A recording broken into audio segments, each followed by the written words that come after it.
しな身を揃えてゆこうお互いを信じ合う五人の仲間まるでスファイブに預けた命飛ぶぜ宇宙の果てまでもみんなの笑顔も持ち帰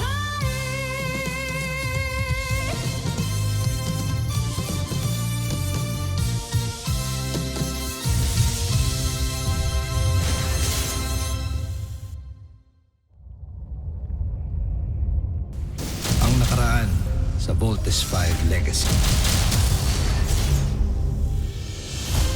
Magiting at buong tapang hinarap ng Voltes 5 ang mga mananakop mula sa Busan. Na ang tanging hangad ay ang mapasailalim sa imperyo ng Bosanya ang buong kalawakan.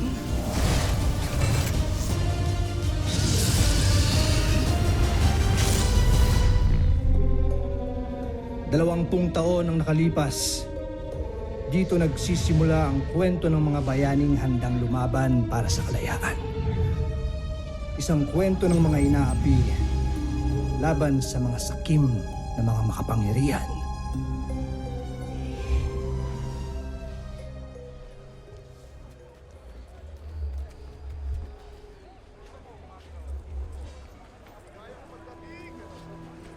Einstein! Bumukan lang. Discipline! Sino dito ang mga namasok at nagnakaw sa pamamahay ni Duque Samson? Mawalang galang na. Ngunit walang magnanakaw dito. Tancho Aida, sasagot ka pa, ha? Dak! Tigilan ang pananakit sa alipin. Pagpaumanhin, Ministro. Pero hindi ka dapat magtitiwala sa salita ng mga walang sungay na yan. Baron Xander, kung nais mo pang magtagal sa iyong katungkulan, ay utusan mo ang iyong mga sundalo. Natigilan na ang walang saysay na pagmamalupit sa mga alipin.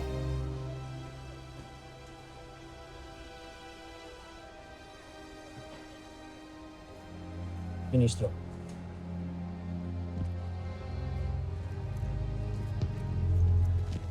Sentak, ano, Ministro? Pakiusap, huwag kang lumuhod. Inaasahan namin na ikaw ang susunod na emperador. Dahil meron kang mabuting puso. Lalo na sa mga kagaya namin. Napakabuti mo, Ministro. Tusantak, mahal naming Maharlika.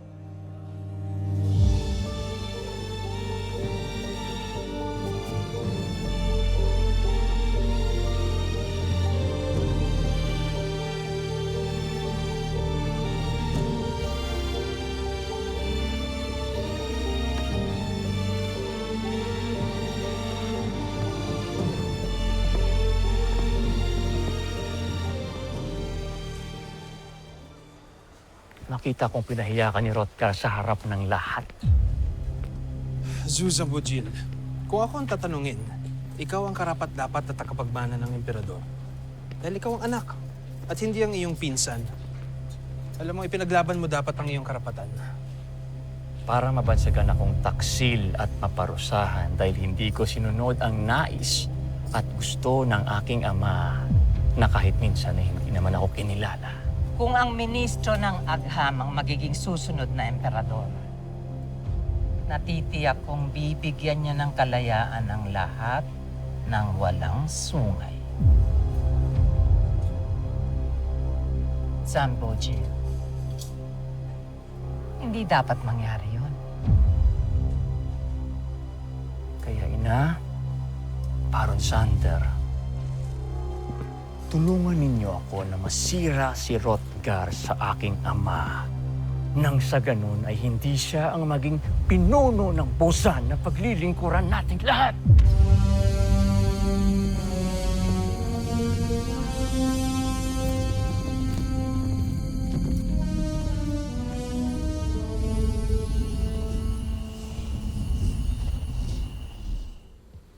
Talagang kahanga-hanga. Itong bago mong disenyo para sa mga sasakyang pangkalawakan para sa Imperium, Minister Rothgar. Tusintak, Jomfrey, at pinaunlakan ninyo ako na maipakita ko sa inyo ang aking bagong disenyong makina. Ito ay tinatawag na ultra-electromagnetico. Sa ngayon, ito pa lamang sasakyan na ito may ganitong klaseng teknolohiya. Ngunit handa rin akong ibahagi ito sa buong Busan, maging sa ibang planeta na nangangailangan ng tulong sa teknolohiya para makatulong sa kanila. Maayos talaga ang puso at utak mo, Baron Rothgar. Hindi ka lang matalinong ministro ng agham, mabuti ka rin nilalang na wagas ang puso. Pinalalaki niyo ang ulo ko at natataba ang aking puso, Emperadora. Seryoso ako sa sinasabi ko. Kung kaya't ikaw ang napili kong hahalili sa akin para sa trono ng Bosanya. Ako, mahal John, hindi ko yata matatanggap ang ibinibigay mo sa akin. Nakapagpasya na ako. Ikaw, Baron Rothgar, ang susunod na mamumuno sa Imperium ng Bosanya. Baka nabibigla lang ho kayo. Paano ang anak ninyo? Ang aking pinsan na si Zambujil. Maiintindihan at tatanggapin ni Zambujil ang desisyon ko. Mahalaga na ang trono nitong Bosanya ay mapunta sa kamay ng isang nilalang na may sapat na kaalaman at kakayahan para mapaunlad ang ating planeta at para na rin makatulong sa buong kalawakan. Tusintak, mahal na John Play. Hindi ko kayo bibiguin. Mainam kung ganun. Pues, nais ko nang bumalik sa palasyo at napapagod na ako.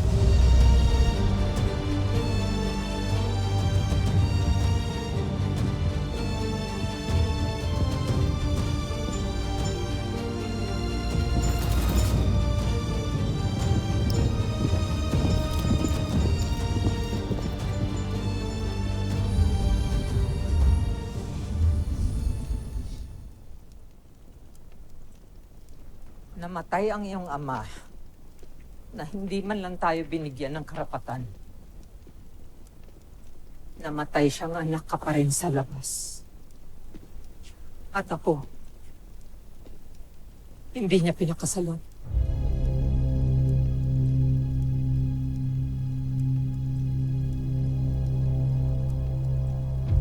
Hindi ka ba nag-aalala? Ang kamatayan ng iyong ama ay nangangahulugan na ang pinsan mong si Rothgar ang kokoronahan bilang kahalili niya.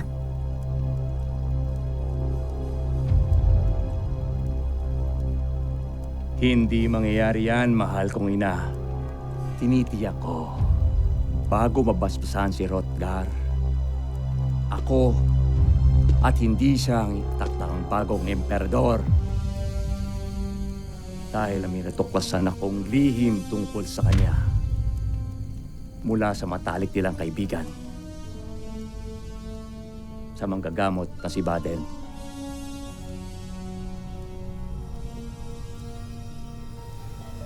Bakit? Anong alam ng manggagamot na yun?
Sa inyong maharlika ng Busan, saksiyan nyo ngayon lahat ang bagong simula sa ating planeta.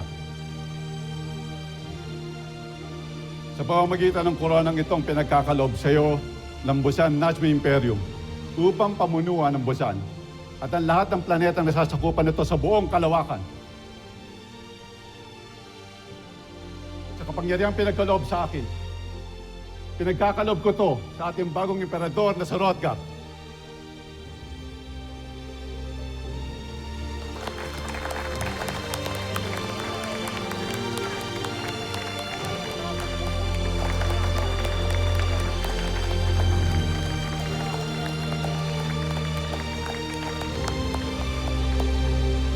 Itigil ang koronasyon!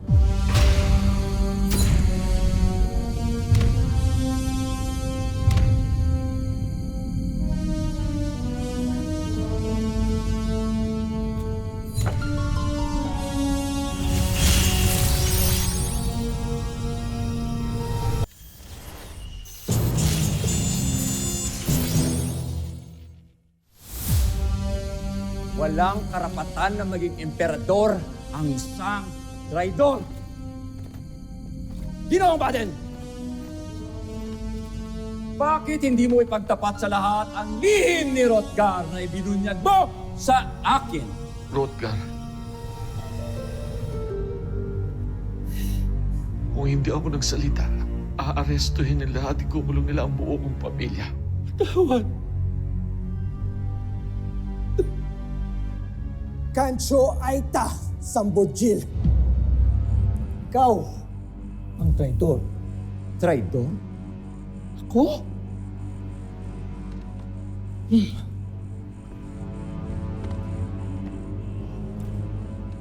Tignan natin yung traidor. Tignan.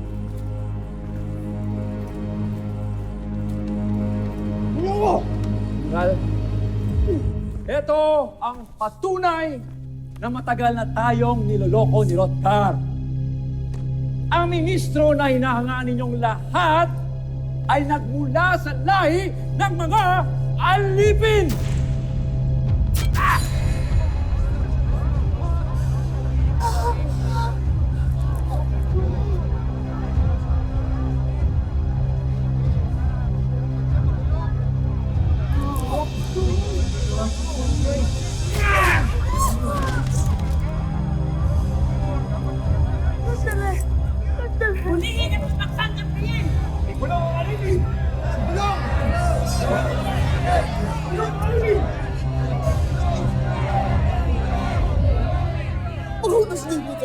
Pabayaan niyo kami magpaliwanag!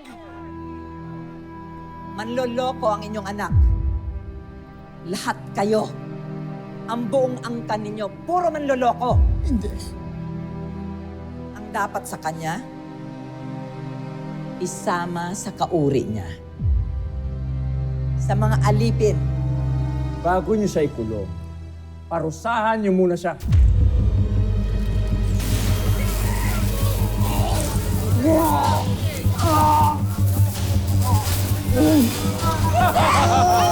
Ikaw ang traidor ng Busan!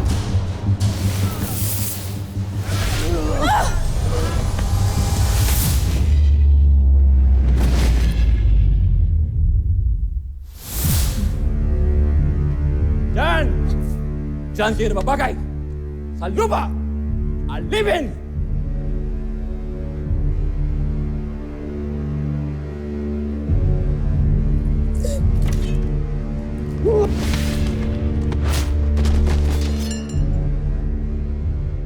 Huliin niyo! Ikulong niyo! Alipin!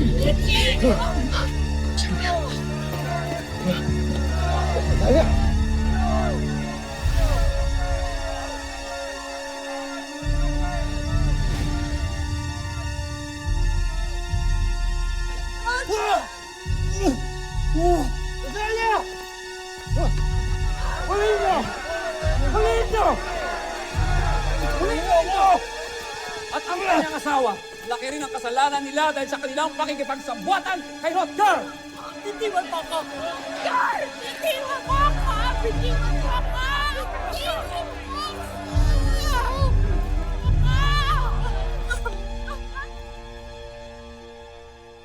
Mabuhay ka, Zambujil. Ang tunay na karapat-dapat na emperador ng Busan. Lieva, Emperador Zambujil. Diba? Yeba! Yeba!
Maligayang pagdating sa iyong bagong palasyo, kamahalan. Saan niyo dinala ang aking ina at asawa? Huwag mo na silang hanapin. Hindi mo na sila makikita pa pagkat habang buhay ka ng mapipiit sa isinumpang lugar na ito.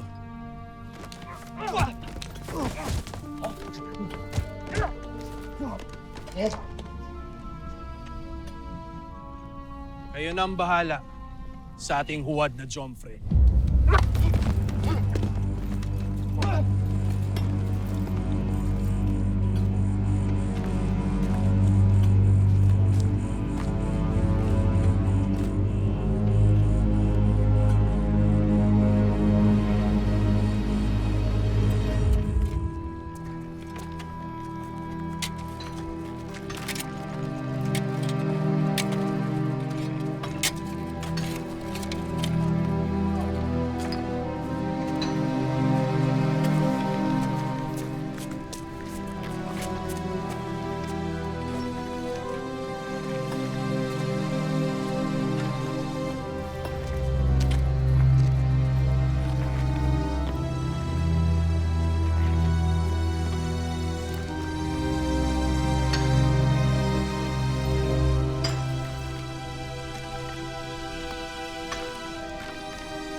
Hoy, balik ka dito.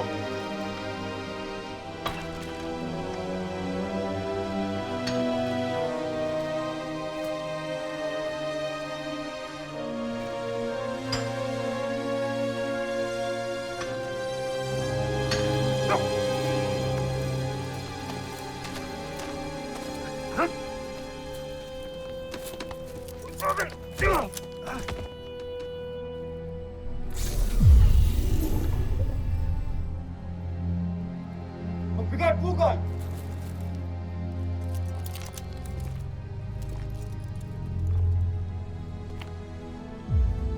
Zambujil.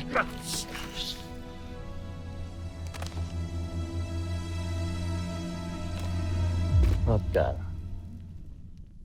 simula ngayon, kamahalan ang itatawag mo sa akin. Alipin.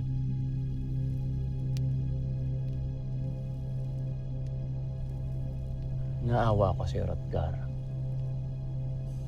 Alam kong nagtatanong ka sa mga sundalo kung anong nangyari sa iyong ina at kay Rosalia.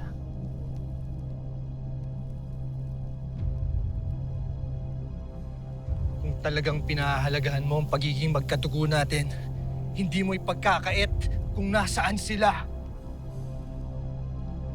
Dinala sila sa hardin ng palasyo kaninang umaga. Kung saan sila pupugutan ng ulo dahil sa kanilang pakikipagsabwatan sa iyo. Wala na sila, Hrothgar. Wala ka ng pamilya. Patay na sila. pati na rin ang sanggol sa sinapupunan ng iyong asawa.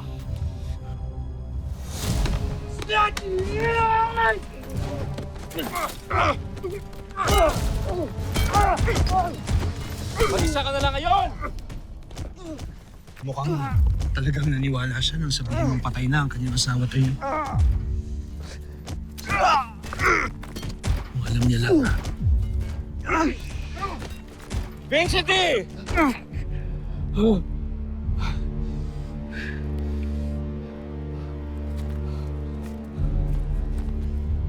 Ba't niyo sila pinatigil? Patayin niyo na ako! Nang matapos na itong paghihirap ko! Bakit ko pagkakaita ng sarili kong makita kang nagdurusa? Matagal akong nagtiis. Pinanood na itinangi ka at pinili ng aking ama. Kulang pa ang lahat ng ito sa sama ng loob na naramdaman ko. Kaya habang buhay kang makukulong rito para maramdaman mo na busabos ka ikumpara sa akin. Mga alipin, makinig kayo. Napakalayo pa para maabot natin ang tagumpay. Lalo na't napagtanto ko na kulang pa ang ginagawa ko para sa Bosenia. Dapat kong palakihin ang aking imperyo. Palawakin! Kaya mula ngayong araw na ito, ay gagawa kayo ng mas marami pang armas at mga sasakyang pangkalawakan. Hahanap ako ng mga bagong planeta na aking sasakupin at aangkinin. Mula sa planetang Brahmin, Tao Cetis hanggang sa Gliese. At sa mundo ng mga tao na kung tawagin nila ay Terra Ertu. Ang mga planetang hindi yuyuko sa aking kapangyarihan ay makakatikim ng bagsik at lakas ng aking pamumuno. Lieva vor imperati! Susan Bujil! Lieva!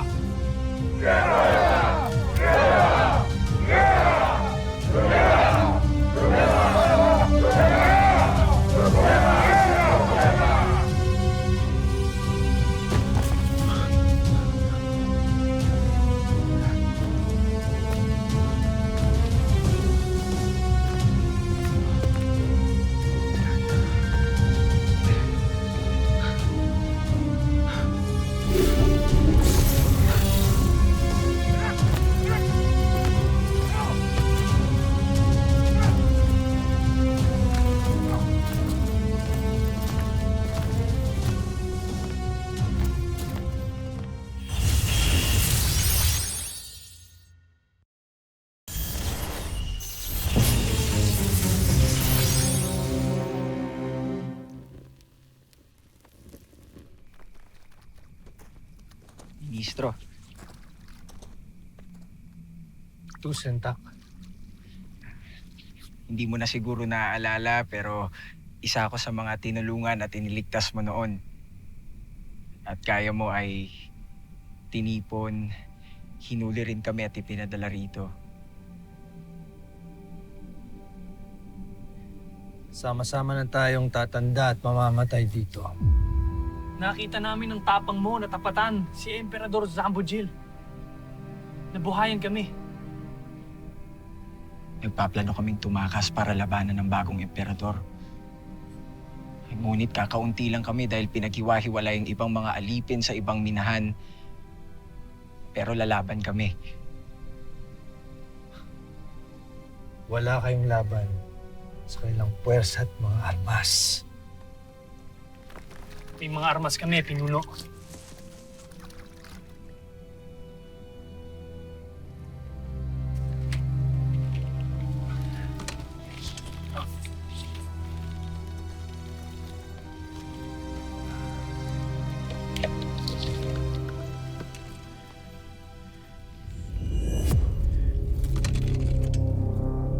Pinuslit ito mula sa grupo ng mga rebelde ni Opgen at pinunong Garth.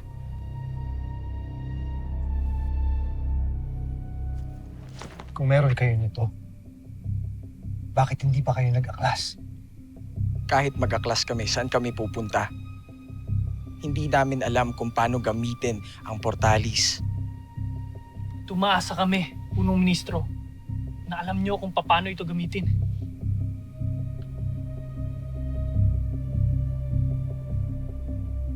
Hindi ako papayag dahil ayoko mapahamak pa kayo. Kaya hahayaan mo na lang kanyang malupit na pamumuno. Hahayaan mo na lang kanyang ambisyon na sakupin ang iba pa mga planeta sa buong sangkalawakan. Ilan pa kayang buhay, pamilya o planeta ang wawasakin ng bagong emperador?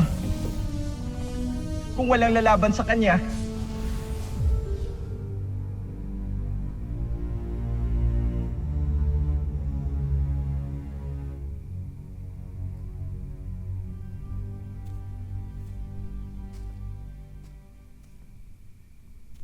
Kung sa ganon, kailangan nating makaalis gamit ang portalis para makabalik tayo sa kapital ng Busan. Nandun din ang mga sasakyang pangkalawakan na gagamitin natin para lisanin ang Bosenya.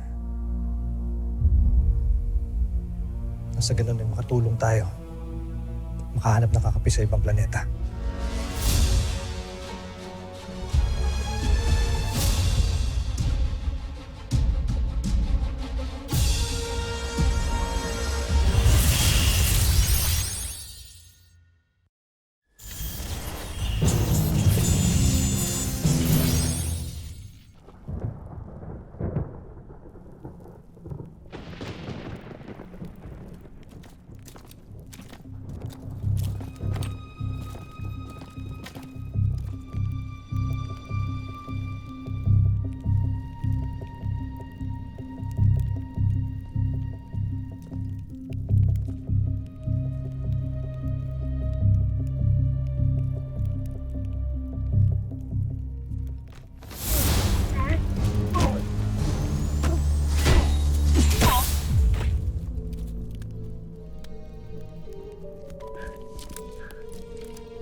Susunod sa Voltes 5 Legacy.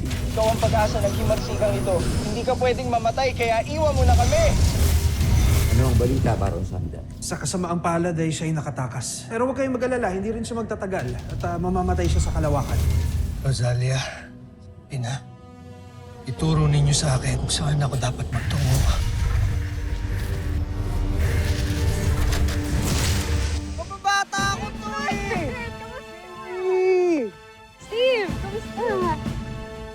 I'm Mark. Mark Gordon. Pangahawakan ko ang pangako mo. Ihintayin ka namin.